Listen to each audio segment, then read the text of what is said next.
video and start recording audio. And I'm recording audio on my end. Brian, can you do yours? I've got it. Cool. We're ready to clap. Yes. 1, 2, 3, 4, 5. It works surprisingly well, I promise.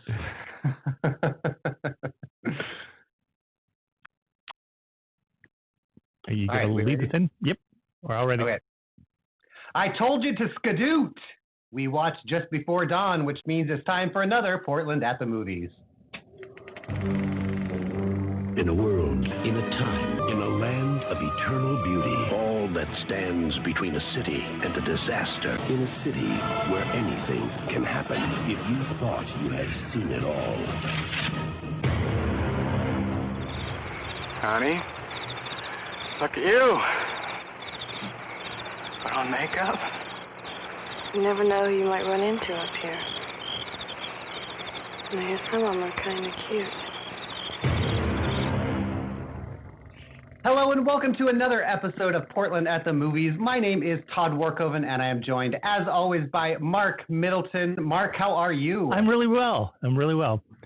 Now good. I'm done watching this movie. Yes, and of course, Brian, the Unipiper Kid. How are you, Brian? I'm really good. I'm in a great mood this month. Good.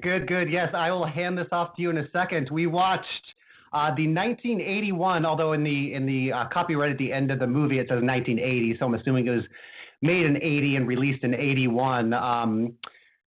Slasher horror film Just Before Dawn, which is something I had never heard of until Brian dropped it in our common Dropbox, and I watched it. And Brian, were you familiar with this movie?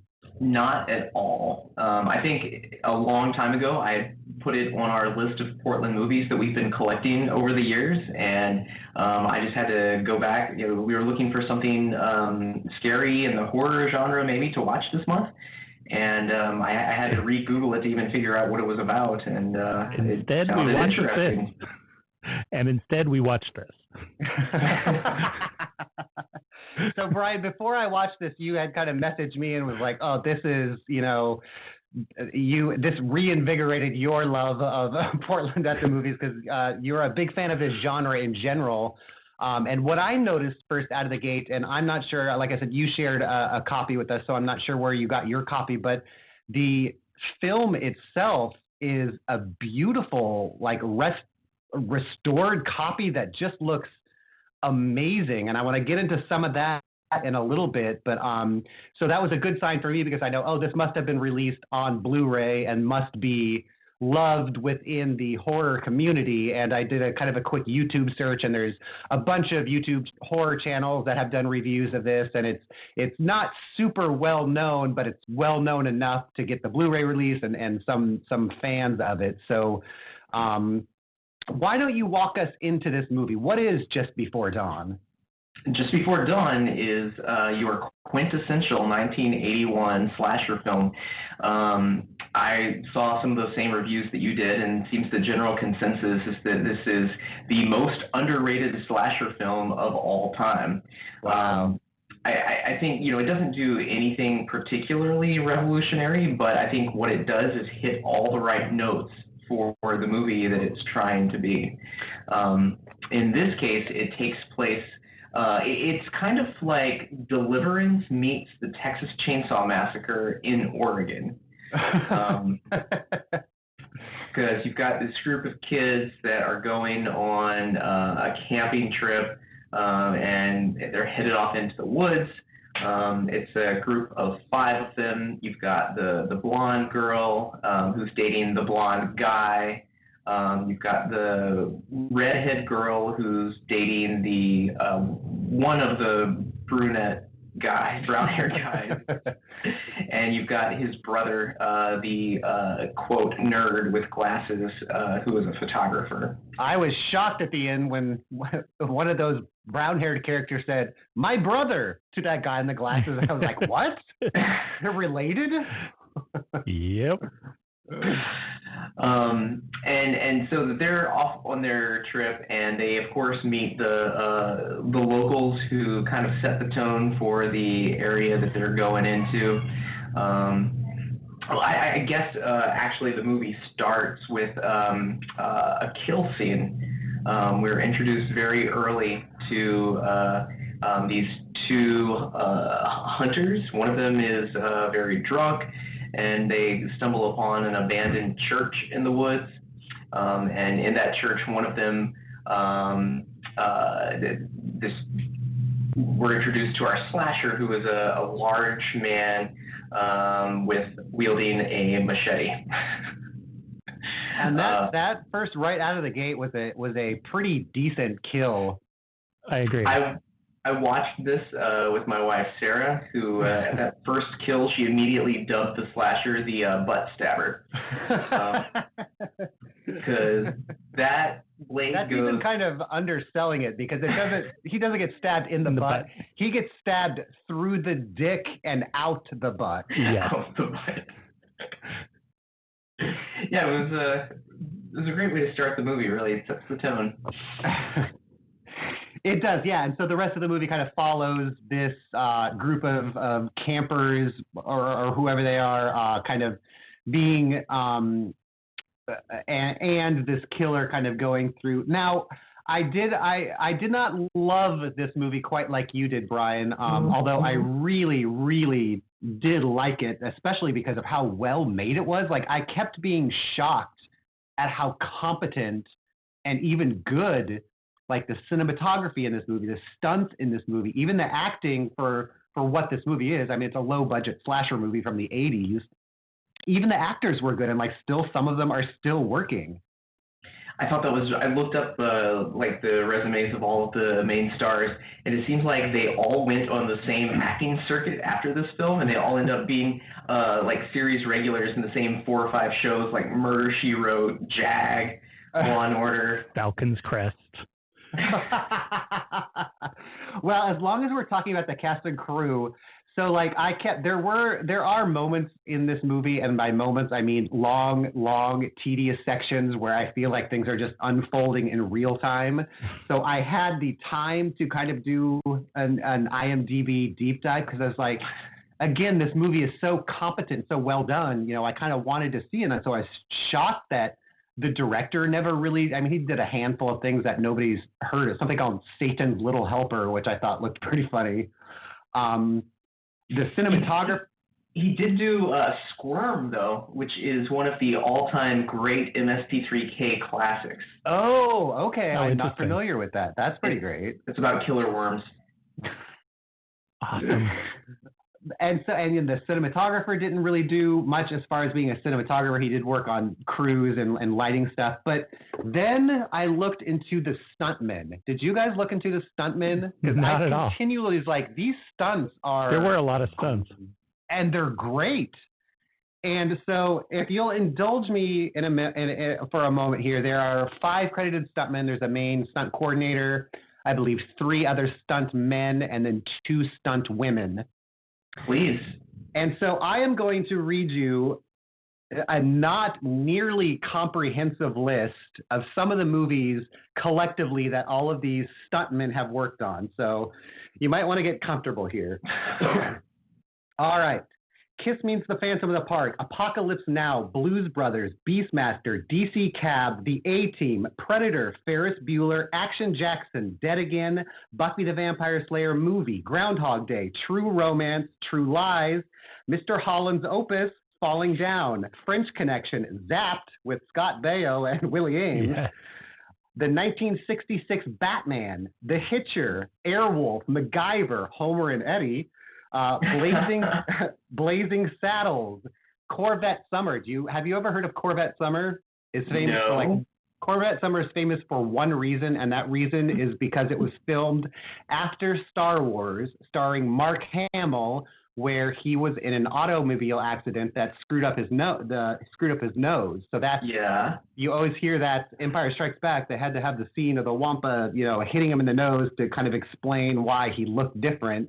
It's because of an accident on the set of Corvette Summer. Oh wow! Yeah. All right, continuing.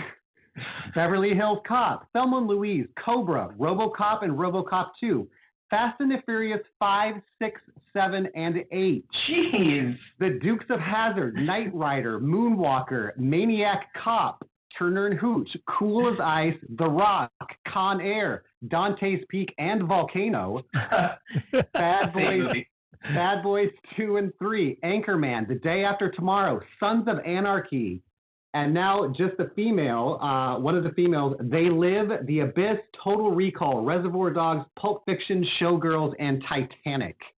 Wow. It's incredible. So that really, really shows in this movie because like there's this awesome rope bridge sequence that happens of kind of Temple of Doom-esque that like they are getting these super far away shots over like a real life scary waterfall with this like just little rinky dink rope bridge that they're all on. They fall down this gigantic hill like that one was nuts. And that must have been before Blackberries because like if there is no way they would have survived that. Yeah. And then they just roll it for fun. They were like, oh, I'm going to roll down this hill. And then the camera zooms out and they show them going all the way down the hill. Yeah, and it's not like there's the close-ups where you kind of see them quick roll through flame. They're like on the other side of the gorge filming this like 500-foot hill that they're just like, wee! So between that and like... Of that. Right there is the screenshot on oh, on yeah. Right now. And that hill is huge. Yeah. And there's the waterfall. So this was filmed around Silver Lake Falls, correct? Silver Falls. That's what I read. Which watching it, that was my first guess too. So like it truly does look like Silver Falls State Park. Yeah, and again, I mean the cinematography, and it's all filmed out there in the wilderness, and this movie just looks beautiful too, which is why I was shocked that after reading all the stuntmen going on to doing everything Hollywood has ever produced, I was surprised that the cinematographer and the director didn't really have that same success afterwards. So yeah, so a movie like this must be what all the stunt people do, like on the off season, just to stay in shape. Totally. Totally. So I was a little disappointed. You mentioned, Brian, that the very first scene shows these two kind of hillbilly types in this kind of abandoned church in the middle of the woods, and they're doing something or other, and they look up in the hole in the roof, and there's this big fat man that's there, and then they eventually get stabbed or one of them eventually gets stabbed. I was kind of disappointed in this movie because I felt like because we just saw right out of the gate that this was just a big fat guy, like that ruined so much of the tension, the what's out there, the what are we fighting against, and especially since they talk about there's some other hill people, and there's the George Kennedy who plays the forest ranger who warns the kids not to go into the woods. He also talks about the rumors of this demon that's in the area and stuff like that. And none of that tracked because from the gate we're like, well, it's just a fat guy. Like what I saw on one of the YouTube reviews is that the initial script had a lot more of this demon aspect. It was some sort of unexplained phenomenon like that. And eventually that kind of just got trashed for just kind of a more basic slasher, hill person. But I was kind of disappointed that I thought that just took away a lot of the tension of because even in like Friday the 13th, I mean, we know it's Jason, but it's still, like, I don't know. It just felt so explicit. Yeah. Yeah, I would agree. And they allude to it a couple times that just fall flat. Like towards the end of the movie, the girlfriend, Constance, she seems to be possessed, if you will, and she puts on the makeup, and the boyfriend is like, "What are you doing? We just saw a murder. We're out here in the woods," and like, well, you never know who you're going to meet out here. And you could tell that she was possessed, like she was not herself, and she was, and then they just ignored that. And that makes so much sense now that you say that, because that's one part I didn't put together. So like all of their friends just die, and she goes in and to her tent and puts on makeup and dolls herself up and is like all horny. And I'm like, what's going on? Right. Like, I know we all cope differently to trauma, but that is not an appropriate response. But that makes sense if she was supposed to be. I would subtitle this movie as "That was not an appropriate response." You're dancing in the woods, listening to a radio. Somebody shoots your radio with a shotgun, and they're like, "Who's there?" And they just stand there and talk to them. That is not an appropriate response. Is the subtext of this movie? I did write down that slightly because there's this group. How old are this group of campers? How old are they supposed to be? I think they're supposed to be like early 20-somethings. Yeah. Okay. I think some of them were a little bit older though. I was gonna say, that one guy is like 50 years old. Yeah, the blonde guy. The blonde guy. Yeah, he had a good comb over going too. Like, yeah. But I wrote down because they're having this camp out and they're listening to music and they just play a full song in which we watch them all dance. And I wrote down that slightly gyrating to music around a campfire where others slowly make out is my nightmare.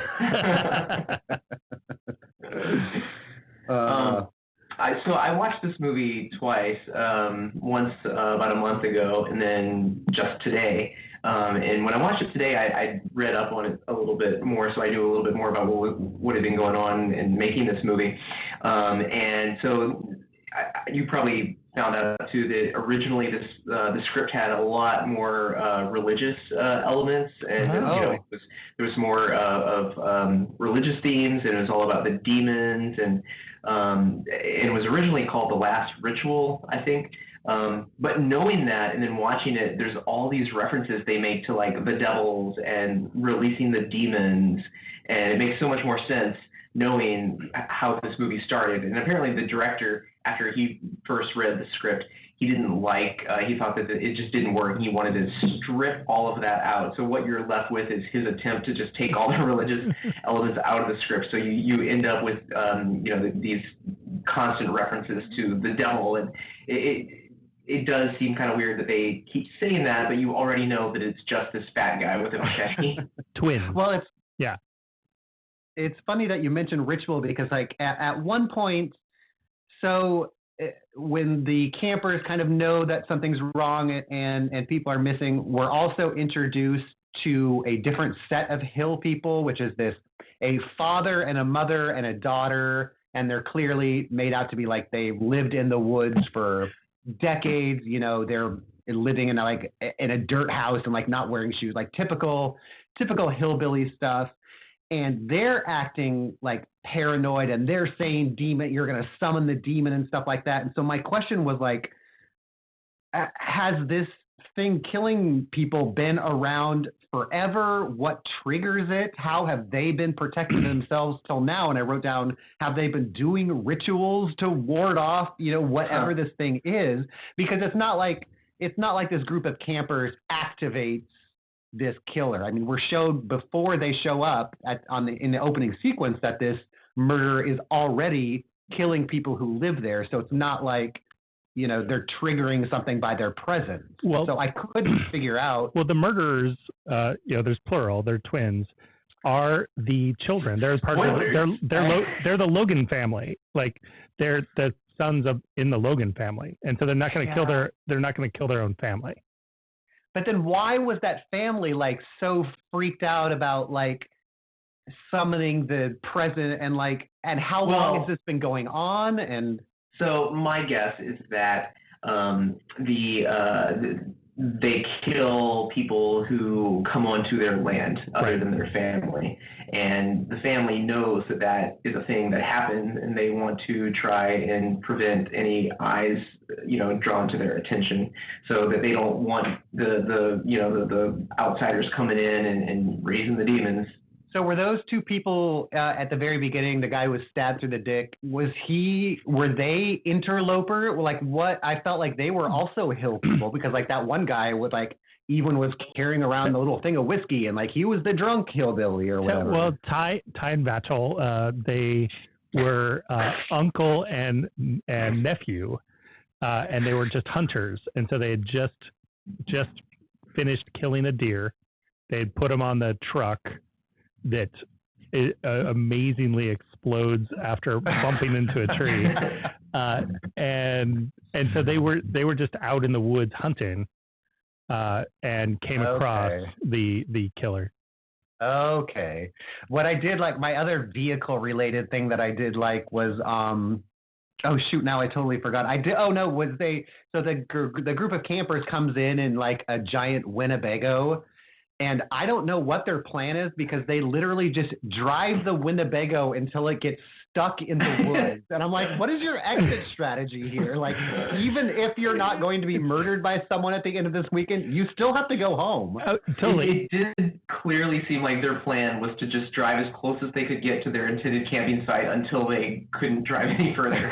Absolutely. And along with this is not an appropriate response, like an hour into their camping trip, one of the guys says, "Oh, somebody broke into our RV and stole everything." And everybody's like, "All right." And nobody ever mentioned that again. Wasn't a deal. It's well, fine. that other girl's makeup got all stolen. And she sends her boyfriend out to find it in the woods. And she seems absolutely sure that she knows it was raccoons that stole her makeup. and then she's like, "Go find the raccoons that stole my makeup." Amazing. So Brian, maybe you could. Well, I have two questions here. First, remind me because I'll probably forget in my own train of thought. The second one is about tropes. But why you kind of mentioned the title change of this movie. The title of this movie is Just Before Dawn, which I kept getting confused with the video game Until Dawn in my head. But why this movie takes place over like the course of 3 days? Why is it called Just Before Dawn of all things? Well, the final reveal, the final moments of the movie happen just before dawn. That is as good as an explanation as I could come up with. That's literally like naming Titanic Just Before Dawn. There's a lot of stuff that happens before that's pertinent, but I guess. Yeah, and I was trying to figure out a timeline. They keep on spending the night. It doesn't seem like this is all that first night. They have their campfire. They spend it all day. Then there's a killing, and then he goes back and finds the body at night, and then the guy George Kennedy, the ranger, comes up in his horse to find them in the middle of the night. He helps them get away from the killer, and then just leaves them alone while the killer's still out there. Whatever. The sequence of events, it was a little confusing of like how many days was this, how many nights was this, and then the final moment. Maybe that's why they were just like, we don't remember how long this was supposed to take place over, so let's just call it Just Before Dawn. Just Before Dawn. And so the final moment of the movie was the raising of the sun. I guess. I think it is a extremely generic slasher film title that was probably pretty safe. Which is kind of disappointing because like this is a generic, I would say, slasher film, but that kind of goes to my second question that I think, Brian, you'll know a little bit more because you know a little bit more about the genre in general. How much of this was already tropes? Like this came out on the heels of the first Friday the 13th. So clearly it was let's get in on this action. Friday the 13th was a hugely popular movie that came out, obviously spawned all those sequels. This came out right after that. But how many of these tropes, I guess there's The Last House on the Left, I Spit on Your Grave, which I haven't seen. But does this has a lot of tropes like the fake scares of someone pretending to be the killer in the woods, or, the woods are haunted, all of that stuff. Is any of that new in this? I think the only thing that this movie does that is truly new is the final kill, which we can talk about later. Oh my God, yes. But I think everything else, I don't think it was overplayed by this point. But I think it was this movie saw what was popular and was just riding the trend. It definitely wasn't dated, but it's kind of crazy to think that this movie was almost a full decade after the Texas Chainsaw Massacre. Yeah. But to me, that's the movie that it felt closest to. But I read that the director hadn't even seen the Texas Chainsaw Massacre when he started shooting this. See, and I didn't think Texas Chainsaw Massacre didn't come to mind at all to me. I mean, obviously Friday the 13th was the one that kept jumping out on me because it was like campers in the woods being hunted down by this thing in the forest. To me, when I think of Texas Chainsaw Massacre, I mean, I'm not a huge fan of that movie just because it looks like it was filmed through a gutter. And like, it just is the most disgusting thing just to look at, just objectively. So I've never been a fan of that. Was in a stark contrast, this movie looked I keep saying it looked beautiful. And what I liked about it is that a lot of it took place during the day, which I thought was really great. And like, you don't get, it's harder to make something scarier, obviously, during the day. And I thought they continually did a really good job of doing some interesting things, even in the middle of the day, to make it scary.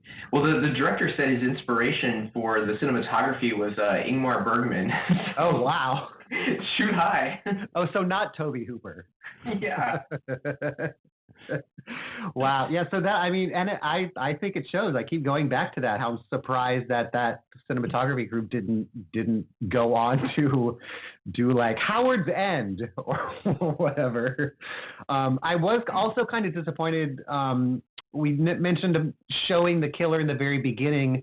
I also thought that they could have done a better job towards the end when we do realize, because we've caught glimpse of the big fat guy killer, because whenever he kills someone, he takes an article of their clothing. So like the first guy that he kills is wearing like an orange safety vest and a hat or whatever, and he puts those on.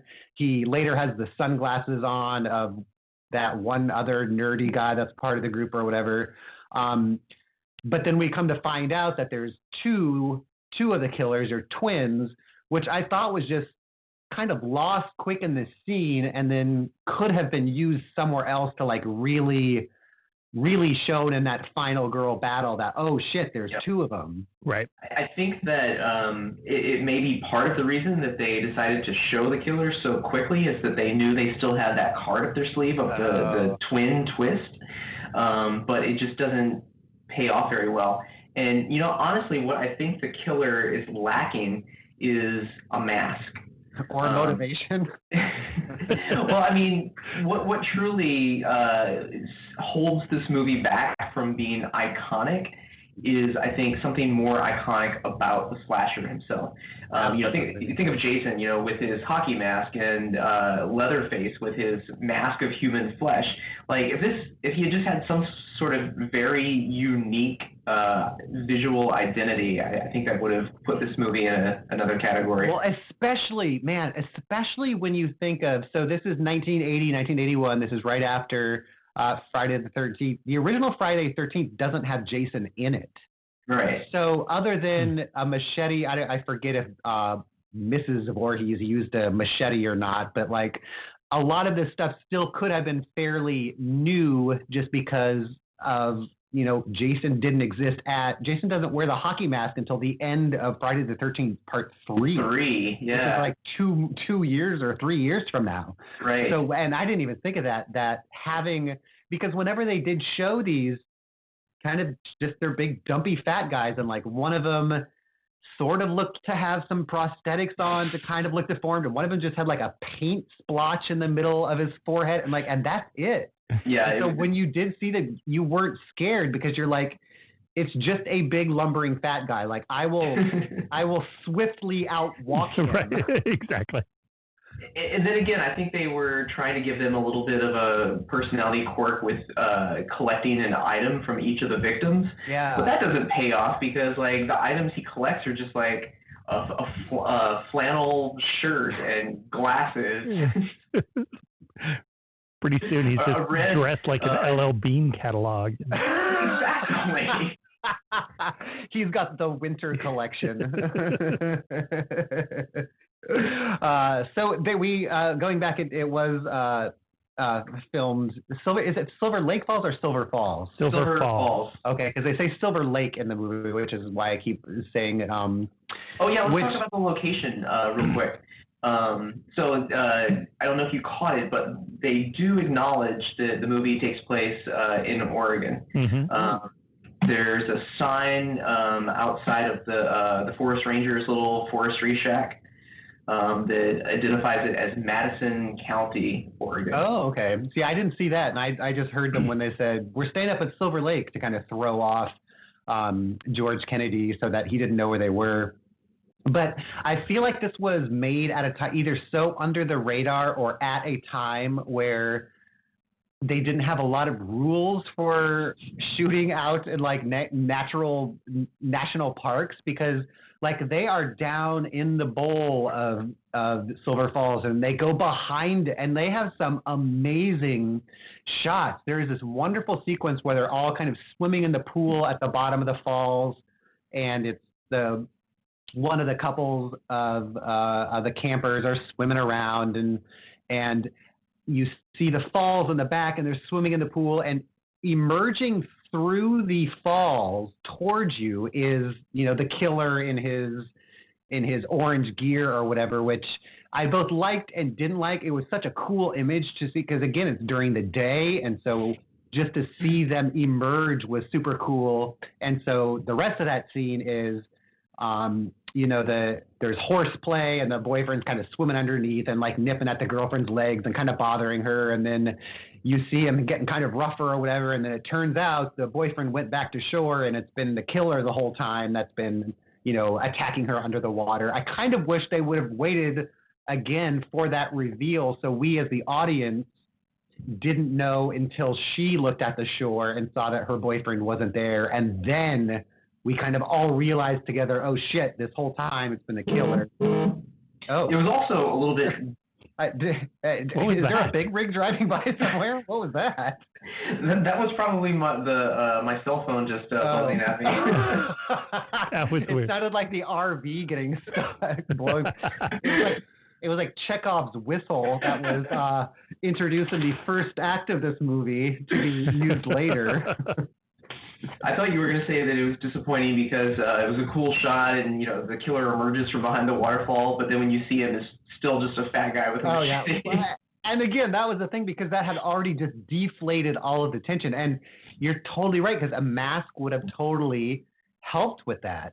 And it's such a shame because, now thinking of this could be another iconic, because this movie isn't, I don't think there's anything bad about it. There's some things that are too generic to be interesting, but at some point I wondered, is this movie so competent that it becomes boring? And that's what I was having trouble with, because like there are that dance sequence or whatever, like which goes on for 5 minutes, that there's the sequence. Yeah. I was going to ask which version of the film that you watched. Did you watch the regular or the extended? See, and I only watched the regular. I don't think I watched the extended one. And I'm noticing that these screenshots that Mark is sharing are from the extended version, and I can tell because the film grain is clearly visible, that green line right there, for instance. So I'm assuming, Mark, that if these come from the version you watched, that you watched the extended. I only watched the one that you gave me to download. Well, I sent a link to both. I scrolled up to the first link that I saw, which was the second one, which is probably the extended. Yeah. I didn't know there were two. So what are the big differences between the two? Were you able to figure that out? Well, that's the thing. The extended edition is 12 minutes longer, but I could not tell you where that 12 minutes is. And I would say that overall, I would say stick with the theatrical edition because it felt 12 minutes longer, but it didn't add anything. Like I said, it's really the only thing that stuck out to me that was different was that dance scene you were talking about goes on for like 5 minutes longer. it gets really ridiculous. The kid with the glasses starts like jumping and dancing and getting really wild. It gets silly. I had no idea there was another version of this. I did hear in one of the YouTube reviews, they do mention that the extended cut, the longer version, is at a poorer film quality than the standard version. Yeah. Which is interesting. And apparently the DVD version of this has some cast and crew interviews and kind of a retrospective of some sort, while the Blu-ray of it does not have any of that. That also explains my confusion about how amazingly incredible quality this was, because I've only seen the crappy one. Yeah. Oh. I was going to point that out to Mark too. Well, but the shorter length, I mean, I just kept thinking it's crazy that I'm watching a low budget movie from 1981 and it looks this good. So another thing, so we kind of mentioned this hillbilly family.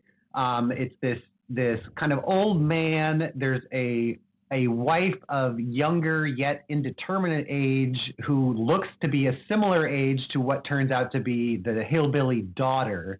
And the hillbilly daughter is stumbled upon. She's singing at the bottom of the waterfall, and the campers kind of stumble upon her, and she gets freaked out. She seems kind of feral. And what she was wearing made no sense. And I don't know if you guys picked up on it, but it looked like she was wearing like an 80s business casual, like knee-length dress, button-up dress. I mean, she looked like she was Melanie Griffith from Working Girl. And like I swear at some point she had like pumps on, which I'm probably making out. What? But I just felt like that outfit needed. And I was like, what? She is not an outsider. She has grown up in like the forest. Like, what is she wearing the least practical and like nonsensical hillbilly dress? So what if, there's something that isn't acknowledged in the movie, and follow me with this. Yeah. When Jonathan, Jack Lemmon's son, stumbles upon the daughter. Wait. Chris Lemmon? Is he the balding guy? No, the brown hair guy without glasses. The main guy with the non-nerd hairy chest? No, not yes, the guy who makes out with a topless girl. Yes. He is Jack Lemmon's son? Yeah, that's Chris Lemmon. Oh. Is he a known quantity? He's done. Oh, actually, he does. Yeah, he has gone on to. He's one of those that is still working. That's right. Yeah.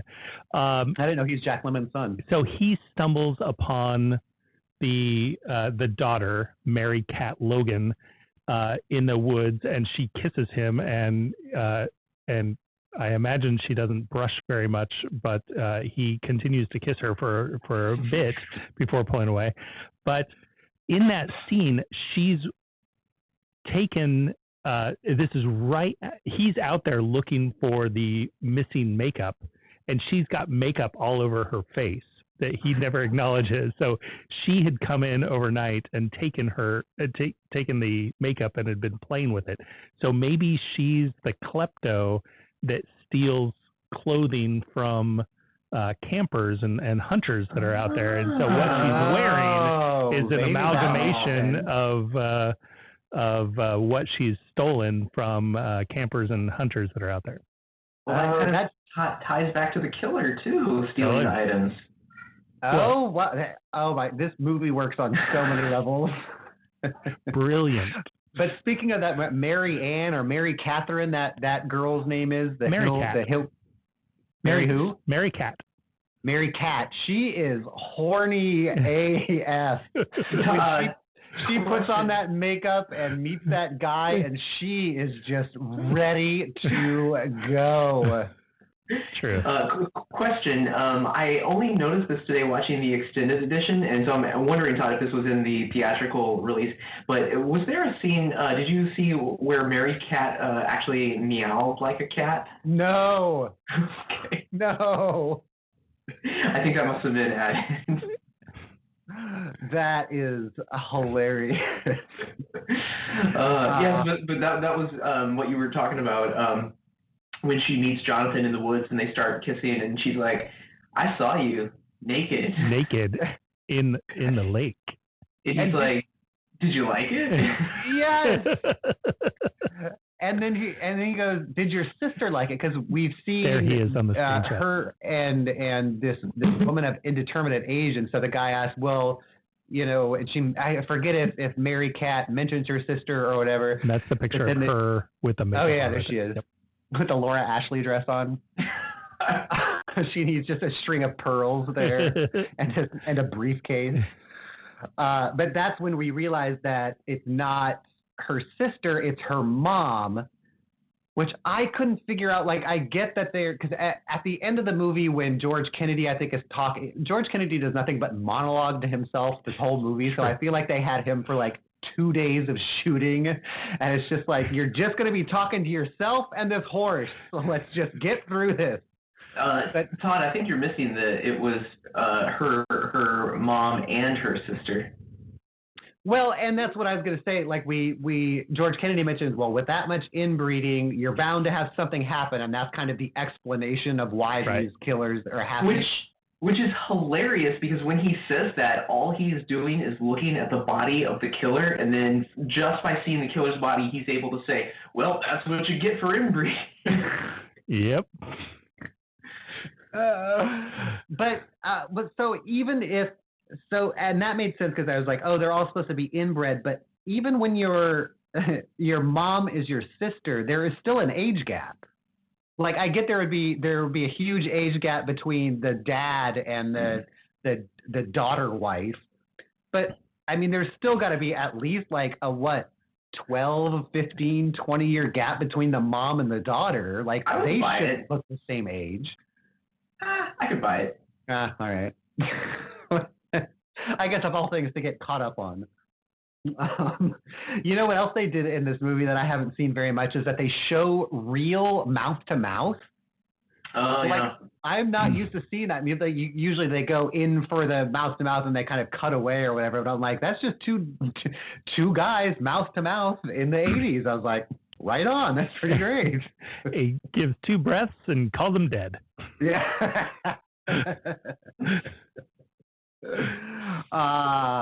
So, Mark, are you able to play any audio from this at all? Okay. Not easily, no. Okay. I might drop it in later. I might not. But kind of going back to how a lot of the tension of this is lost because we know it's just this big, dumpy, fat guy. In one of the more final scenes where we're back at the church and the redheaded girl and her and the nerdy guy are all of a sudden being preyed upon by what we then find out is twins.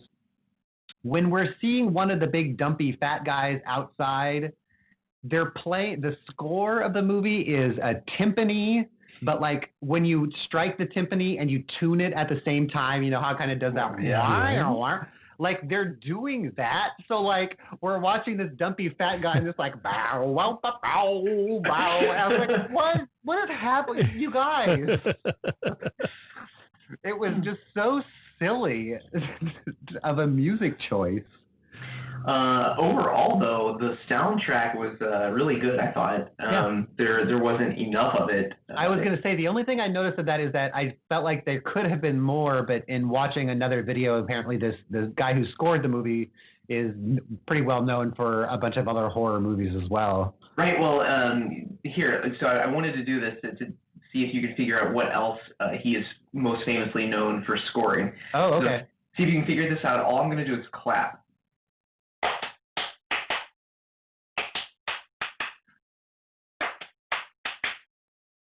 That's Terminator. Yes, it is. And you know why I know that is because that's the sound I make when I that's the sound I make when I punch in my PIN number, because it's 4 numbers plus an enter. Da da da da da. And I hear it from Terminator. I hear it from Terminator 2 specifically, and the more metallic clanging. But wow, well, he created that. That's amazing. Mm-hmm.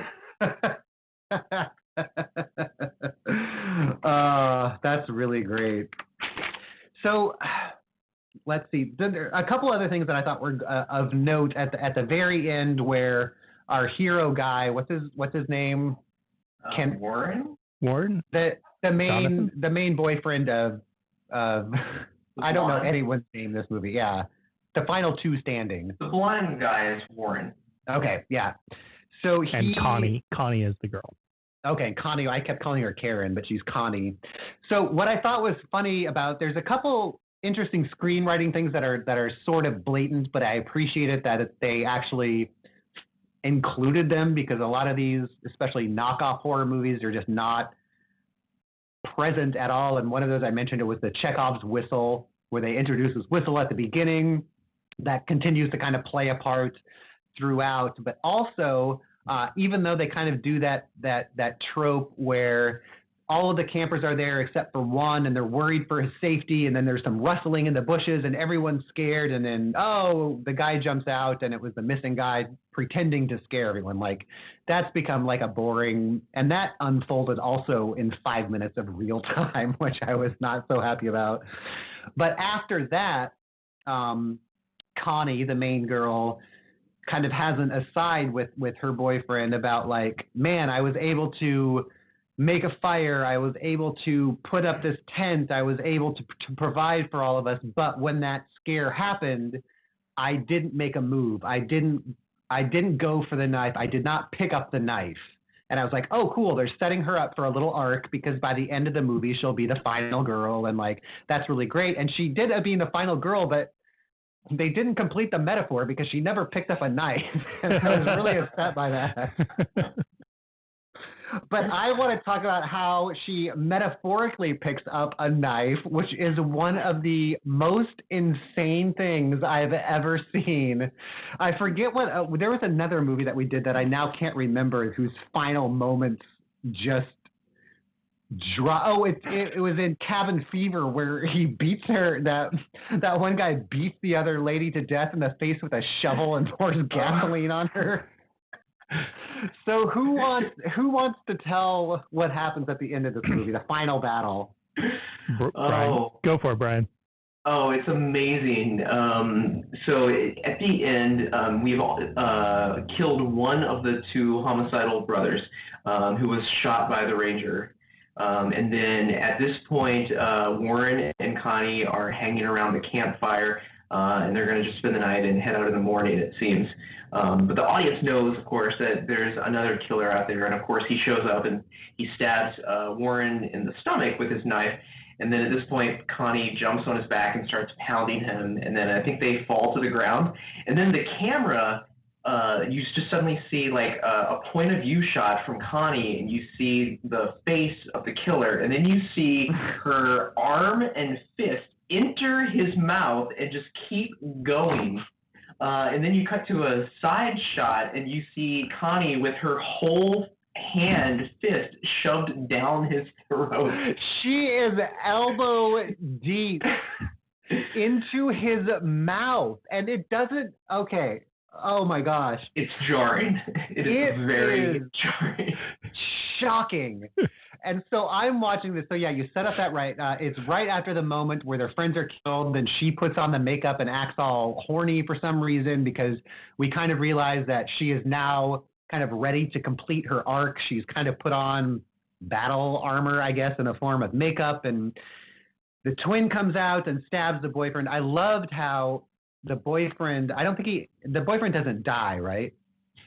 It is not shown one way or the other. I don't think he dies, but I loved how the rest of the fight and the rest of the movie, he's just like weeping and crying and like being a total baby on the floor while the girlfriend kicks ass. Well, he kind of has like a shocked look on his face when this happens, and he just kind of has his jaw dropped. Like the rest of us. Yeah. He's our audience stand-in at this point. And so, yeah, so Connie jumps on the murderer's back and is pounding. They fall to the ground. Then the murderer picks Connie up and does like a bear hug. And so he's trying to kind of strangle or crush her. And so I'm watching it, and they show this shot where Connie is being crushed and she's right up against the murderer's ear. And I'm thinking, bite his ear, headbutt it, like fight back. And then she punches her fist down his throat, and not like punches and then like retracts her arm. She just shoves her arm down his throat and holds it there as he dies. And it was insane. And I don't even know how they did it, because it's not quick cuts. It's just her fist entering his mouth and her whole, like, up to her elbow. So I did read an interview with the director, and he said that his whole thought process was just that he wanted to end the movie with a kill that had never been seen on film before. Congratulations. And he said that was accomplished with a fake mouth appendage. Wow. And it was so, and what a great appendage, because it didn't look like, even the Nightmare on Elm Street movies throughout the 80s, like, looked pretty shitty with a lot of that stuff. But, like, that was so convincing. I'm like, is it a prosthetic arm that's, but I'm like, but that actress they had to find an actor who had an abnormally large throat. But yeah, it was certainly one of the most shocking things that I've ever seen. And it wasn't like super gory and it's not like it blew out his head or anything, but just the fact that she was just holding her entire fist in a guy's throat until he died. I think it makes it more disturbing that there's no blood or anything. Right. Exactly. Oh, man, that was so amazing. So you know who auditioned for the role of the killer? It would have been even more interesting to see her with her fist down Richard Keel's throat. Oh, wow. Yeah. That would have been pretty great. Could have had. The man with the biggest jaw, and him and Robert Zadar with the giant jaws. There was another great moment towards the end there when the blonde guy is looking for the nerdy guy with glasses, and he's walking around the forest at night with a lantern, and he's kind of doing that thing where he's like kind of looking towards the camera and like sweeping the light in front of it, and behind him as he's sweeping that light, another kind of sweeping light illuminates the dead body behind him, and they kind of do that a couple times and I thought that shot was like really neat and really effective, and like I said before, I don't think there's any huge problems other than the killer itself with this movie. It's just really, even for someone like me who's not a huge fan of this genre that I watch them all or whatever, it's a really great movie. Yeah, there was one moment when I was really surprised. Going into this, I didn't think this movie obviously had more of a budget than I thought going in, and that became painfully clear the minute you start hearing Blondie playing in the paper. I was like, wow, they actually afforded an actual song. Just one, but they used it really good right up front to make it feel like. Did you find the budget of this movie? Do you know what it was? I didn't. Yeah, I don't either. And it must not have been super successful. I wonder. Somebody can vamp. I'm gonna look up the Wikipedia. I did read that it only played in theaters in Miami and Philadelphia. Budget of $1 million. Oh wow, that's pretty big for 1980 horror movie. I wonder what it grossed back. That's crazy that it wasn't released more places. Mm-hmm. Yeah, it again screened in Philadelphia and Miami and France. I loved this, that it was titled in France Survivance in order to sound more like Deliverance. I didn't even make the Deliverance connection when I watched it, but that totally makes sense. Survivance. So then it was released on DVD in 2005, so it was kind of forgotten that whole time. Yeah. Wow. I would call this a true hidden gem. I think I would too. And again, which I wrote in my notes, is that it's a little too competent and good to the point where it gets boring, because I watched it the second time on like 1.2 times speed, and even then I was like, this is very sluggish in sections, which I wasn't super excited about. But and yeah, the extended cut does nothing but exacerbate that problem. So I don't recommend the extended cut at all. Okay, this is on YouTube. The quality on YouTube is not good, especially compared to the version we saw, which must have been a Blu-ray. Yeah. But yeah, it is on YouTube. It's totally worth checking out, especially that last fight with that punch into the throat was just quite something. What else did I write down? I read that the church, the abandoned church, was a set that they built specifically for the movie.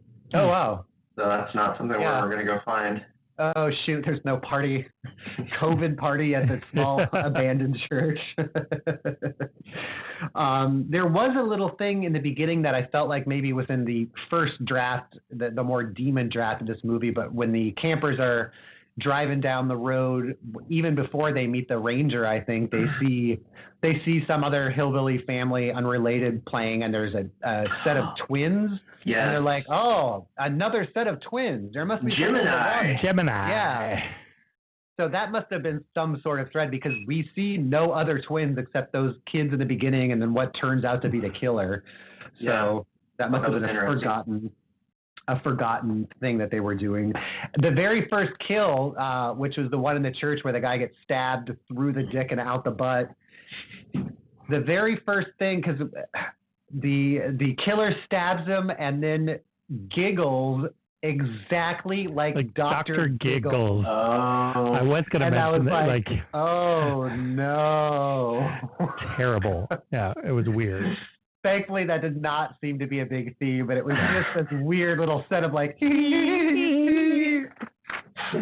I was getting flashbacks.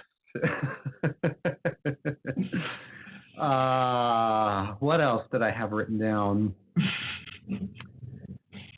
Nothing much. Did you guys have anything else that you wanted to talk about with this movie? I used it at the beginning, but I liked how the old hill man said, "I told you to skadoot."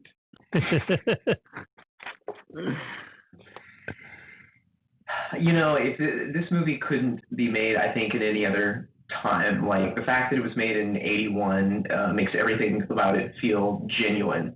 And, you know, if you're looking for just a fun slasher film, this is definitely something good to just put on and enjoy the Halloween season by.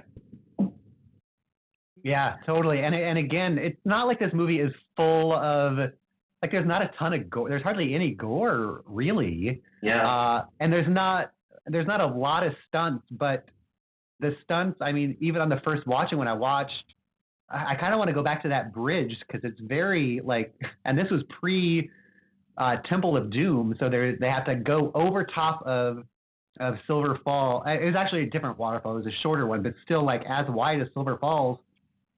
And there was one of those bridges that, I don't know if there's a term for it, but it's basically a V, or like an inverted triangle, where there's one rope to walk on and then two upper ropes to kind of hold on to, which is a scary bridge anyway. And then they show all of them walking on it from like a super far angle. And at one point, one guy's like hanging off of it, and like Daniel you don't Falls, see wires and stuff like that, which they probably didn't have in 1980. And like, it's just all this real stunts that really helped ground the movie and make it feel like very dangerous. Yeah, and I will say that you know, it definitely went on a little bit long, but it does a really good job with setting up the characters where you really feel kind of part of them. It's kind of natural, the just interactions that they're having. Yeah, totally. So yeah, if you are at all a fan of horror movies in particular, or just want something that you've never seen before, even though the entire movie is spoiled, I guess we should have said this at the beginning. Spoiler alert. Then check out Just Before Dawn, which again I said is on YouTube. But yeah, this was a very fun and very rewarding watch, because it was just all just surprisingly good for what it is, and that is kind of a knockoff 1980s generic slasher movie. Yeah. I just worry how long it's going to be before we find another movie that we enjoy this much. Well, when we were talking before you picked this movie, there are two horror movies that have come out of Portland that are legitimately good. I've only seen one of them, which is the oh crap, now I'm forgetting, the Rise of Leslie Vernon, and there's another one called Green Room With Patrick Stewart. With Patrick Stewart, both which I haven't seen, but so there's always hope, at least in the Halloweens to come, that we will hit upon something good. So, but yeah, this was a true trick or treat this month to find. So I'm glad you found it. Yeah, the Unipiper. What are you doing? Where can I buy one of those wonderful Unipiper masks that I've been seeing all over the internet? Yes, if you would like a timely item of a Unipiper themed face mask, you can pick one of those up over at my website, unipiper.com. And yeah, they are really cool. One of them, Mark, it looks like that's the one you have, the PDX carpet Yep. one. And I haven't picked up mine yet, but I got I think the 8-bit one with your little 8-bit graphic of the Unipiper, and then another more professional one that has a nice subtle Unipiper The gray Unipiper logo in the Classic. corner. Yeah, I've got that one as well. That'll be my dressy. That'll be my church mask. So yeah, go check that out. Check out. We mentioned it last time too. I think Mike Bennett Art. Mike Bennett, a friend, especially of Brian, Mark, and I know him a little bit too as well. But just is doing these really great art installations in was he in Northeast Portland or Southeast Portland? Northeast. He did an A to Z zoo, an A to Z crypto zoo, and now I think he's doing an insect and bug type installation where he makes these amazing wood cutouts that he paints to look like they're just so joyful and cheerful and just wonderful. So go check out Mike Bennett Art on Instagram. Mark, what about you? When you're not busy programming, are you doing anything no fun? time at all. Yeah, you and I do a podcast called the Mark and Toddcast, and so you can find us at markandtoddcast.com. And we talk about things going on in Portland and some science topics. And Yes. It's a lot of fun. Yes. And Todd, what are you doing? I hear you have a project that now has 1,000 subscribers. I do. Yes, I have. Go to youtube.com/RIPVHS and check out my Found VHS channel, which did just pass 1,000 subscribers, none of which have I bought. Nice. So yes, it's my fun, my fun quote unquote art installation of found VHS tapes, and it has now been revealed to the world. My outdoor art project of slowly growing a tree around a VHS copy of Mark Wilson's Video Course in Magic, which I've shoved into a tree into my yard and will slowly grow into it over the course of the next couple of years. That's fun. So, yes, check all that out. Check out our older shows at portlandsmovies.com. And we can also be heard on Fun Employment Radio. Check them out. They are back to doing shows every day of the week for free, but you can also join their supporters club and get extra stuff, and you can get our show an extra day early if you subscribe to their supporters club. So check them out. Other than that, we will see you guys next month. All right. Awesome. Bye. See ya.